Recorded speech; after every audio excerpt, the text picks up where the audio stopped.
Alors, mes amis, nous sommes toujours dans le temps pascal et notre première lecture est tirée du livre des Actes des Apôtres. Donc, on voit un petit peu comment a agi le premier groupe de missionnaires, le premier groupe d'évangélisateurs, celui qui était très près de Jésus.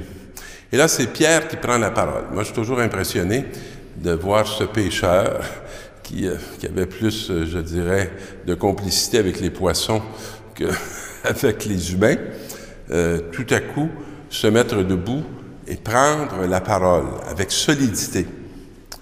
Et il lui dit, « Homme d'Israël, le Dieu d'Abraham, d'Isaac et de Jacob, le Dieu de nos pères, a donné sa gloire à son serviteur Jésus. » Voilà. Alors, j'aimerais m'arrêter juste sur cette introduction, parce qu'elle nous dit déjà combien ce Dieu est un Dieu de relation. Il se réfère, ou on le réfère à des liens très précis qui ont été nommés un à un. La foi d'Israël n'est pas d'abord un code, elle est une expérience vécue par des personnes très concrètes qui sont nos pères. Nous sommes donc de leur descendance, pour dire que nous appartenons à cette alliance, qu'on appartient à cette relation. Ce Dieu-là, vous l'avez livré. Ce Dieu-là, vous l'avez condamné. Ce Dieu-là, vous ne l'avez pas reconnu. Et devant Pilate, qui était d'avis de le relâcher, vous l'aviez rejeté. Nous, habituellement, quand quelqu'un nous rejette, on est porté à faire de même.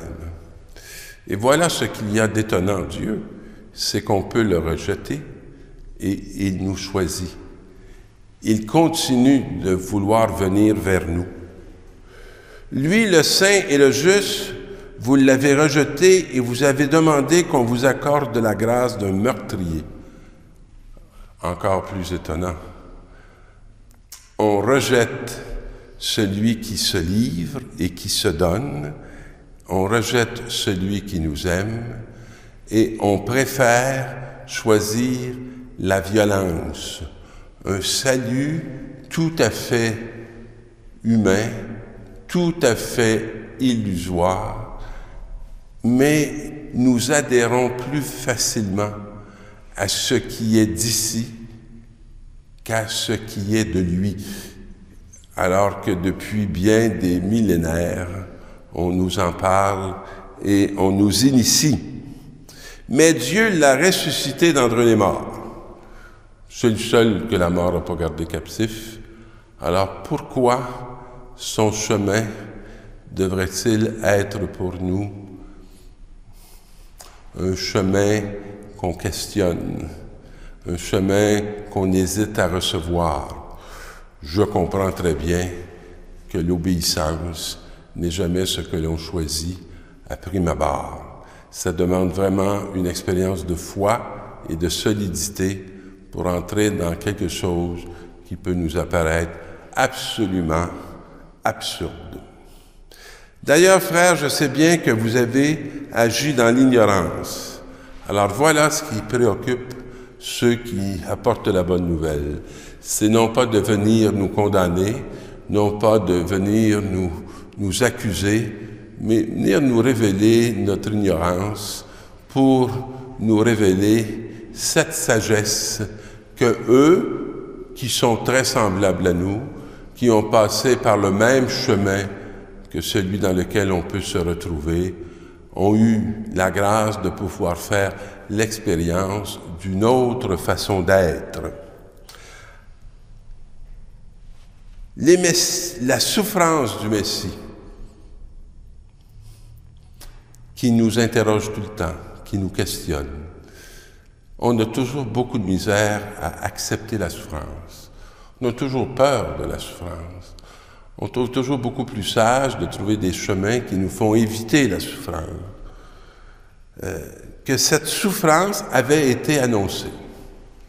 Donc, qu'il y avait un salut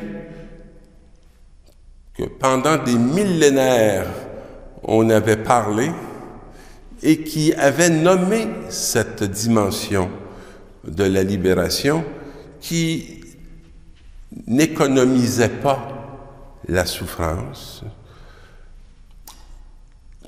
Donc, cette souffrance reçue dans l'obéissance accomplissait la parole. Convertissez-vous donc et revenez à Dieu pour que vos péchés soient pardonnés. Et je pense que la source de beaucoup de nos souffrances, c'est pas le réel, c'est le péché, qui est très réel. Et le péché, c'est une façon, je dirais, de se couper. C'est une façon de se laisser dominer parce que nous ignorons cette grâce qui nous est transmise, enseignée et donnée par Jésus-Christ. Et dans la deuxième lecture, cette expression où on retrouve bien Jean, que j'adore, mes petits-enfants. Alors on sent un homme qui a longuement mûri et qui n'a pas été épargné de chemins difficiles. Quand on connaît l'histoire de Jean, qui était un des plus jeunes apôtres. Et je vous écris pour que vous évitiez le péché. On pourrait dire, mon Dieu, comme c'est arriéré, comme c'est pas concret.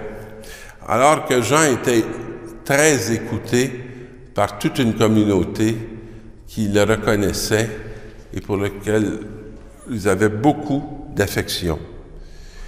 Mais si l'un de vous vient à pécher, alors dans le fond, je souhaite tellement que vous ne souffriez pas, mais si vous souffrez, puis si vous êtes dans le péché, nous avons un défenseur devant le Père. Et une des dimensions assez particulières du péché, c'est lorsqu'habituellement on y entre, ce n'est pas très long, que nous-mêmes, on s'accuse et qu'on se condamne. Que nous-mêmes, on intuitionne qu'il y a quelque chose que nous avons accompli qui n'est pas dans la ligne de l'être que nous sommes en profondeur et en vérité. Et lui, il est la victime offerte pour vos péchés. Fait que nous autres, on se demande bien qu'est-ce qu'on pourrait faire pour s'en libérer, mais il y a déjà un don, et c'est lui qui s'est offert, qui a choisi et qui a répondu à un appel de vaincre ce qui nous est presque impossible, pas presque, qui est impossible de vaincre par nous, par nos propres forces, nos propres vertus.